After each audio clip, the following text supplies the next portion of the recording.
Teena takka uu jettee boottee sagalee naa kette jechuudha. Dhugaa dubbachuuf baay'ee rakkattee jirti.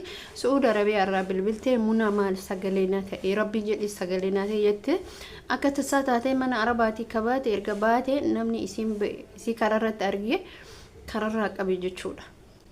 Mucaan kun haara biyya arabaatii fi baay'ee tokkotti namichi afaan amaariffaa dubbata. Afaan amaariffaa namallee haasofsiiseen ture yeroo sanitti. Ani argeetuma ani malee isii beekati miti amma nama soqifnaan jedhee ture jechuudha. Dhugaa rabbii dubbachuuf mucaan baay'ee rakkattee jirti. Karaa WhatsAppitiin sagalee naa kaayee jedheeni ture garuu sagalee naa kenne waan isiin irra geettelee hubanne jechuudha. Assalaamu alaykum warahmatullahi wabarakatuh. Akkam jirtu naga keessanii fayyaa keessanii hin jecha. Anillee naga jira alhamdulillah galata rabbii. Namoonni YouTube kenna subscribe nin godhin YouTube kenna subscribe godhaa isinin jedha. Please mucattii kana mootu dirqama gargaaruu qabdanii mee nama yoon arginan hordofsiisa inshallah rabbi naa laafisu. Obboleettiin keenya kun biyya arabaatiif haara jechuudha isheen erga jaraa walloltee kaatee badde. Lakkoofsa kiyya karaa YouTube itiin fudhattee naa bilbiltee qaxitaa naa bilbiltee WhatsApp isii hin beeku isiin immoo namni bilbileef nama kararratti ishee argisanii jechuudha.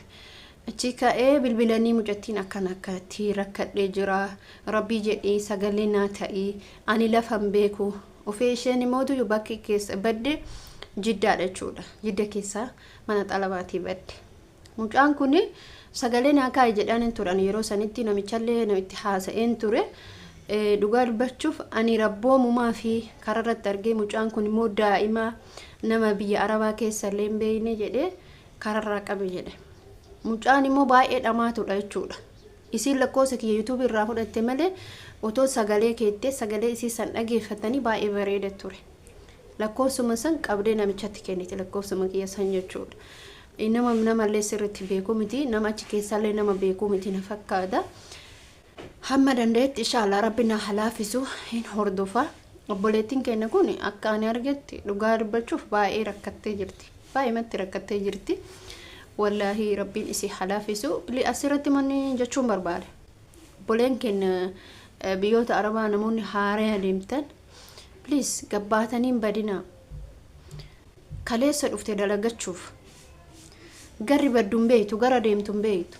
Waan si qunnamuun beeytu waan sirra dhuga'uun beeytu. Ati obboleettii tiyya jechuudha obboleen kiyya.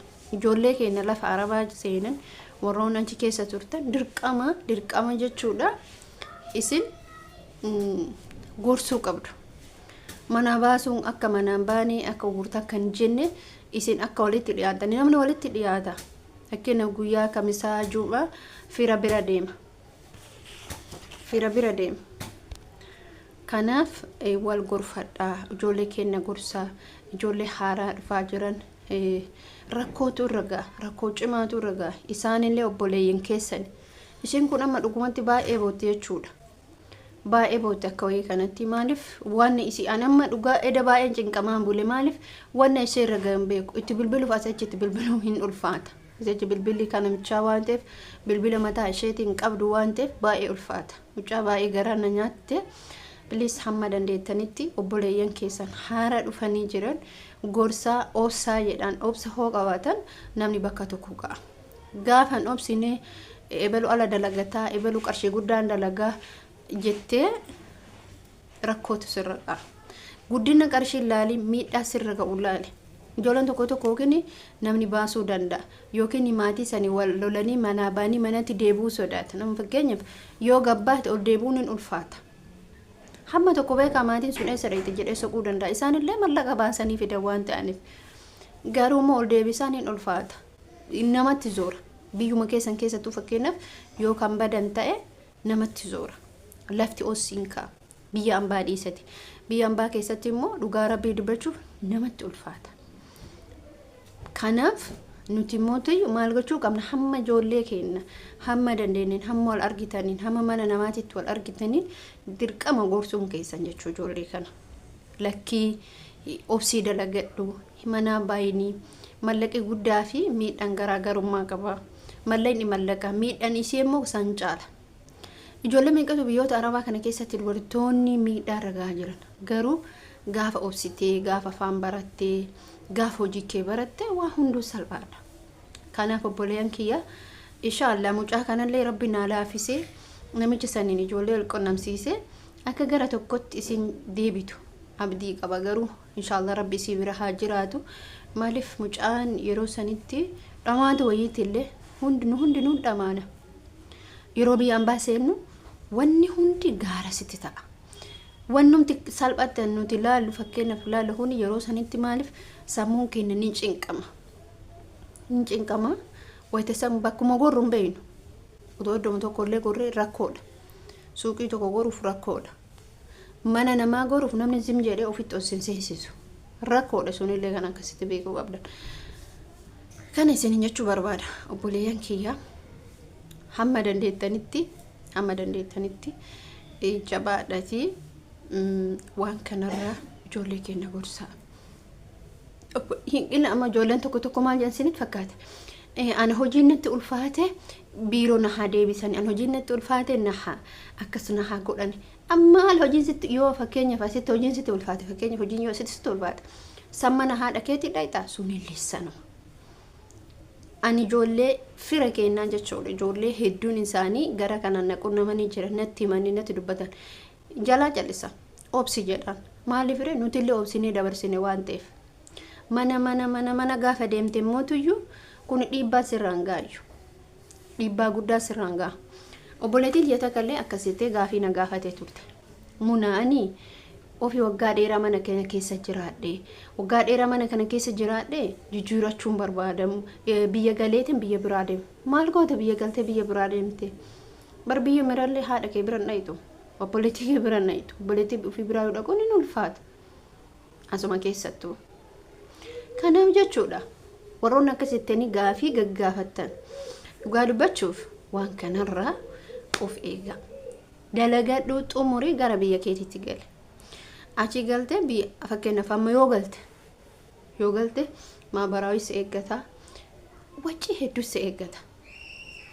Gaafa galtee mana biraadha takka jetteetanii waggaa haaraa eegalta achirra.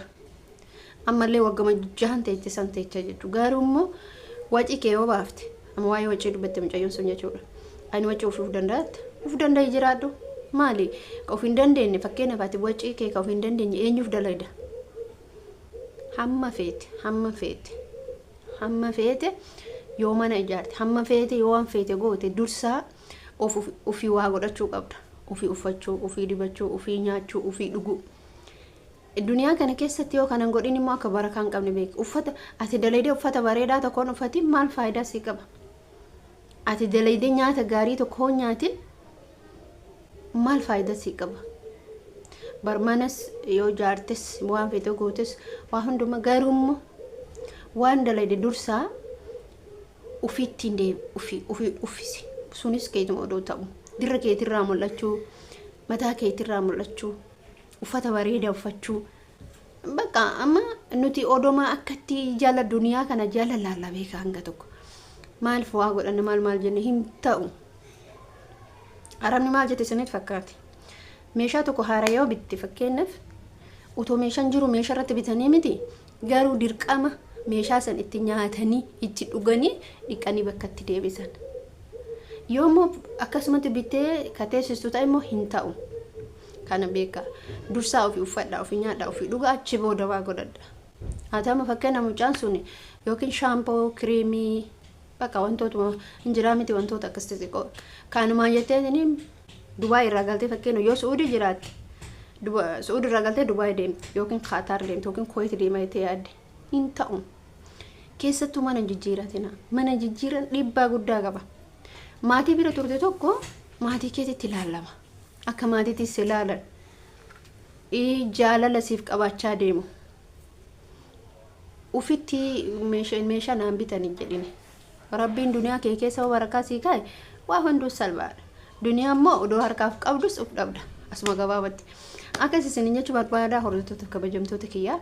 Asumaan viidiyoo keenya kana hamma dandeettetti share, like, subscribe, commentii barreessa. Ijoolleen hedduu immoo commentii kiyya barreessitan commentii keessan laala garuu guyyaa tokko viidiyoo irratti isin hojjechuun ni oolu commentii barreessitan san irratti akkas isinin jedha boleeyyan kiyyaa. Assalaamu alaykum warahmatullahi wabarakatuh.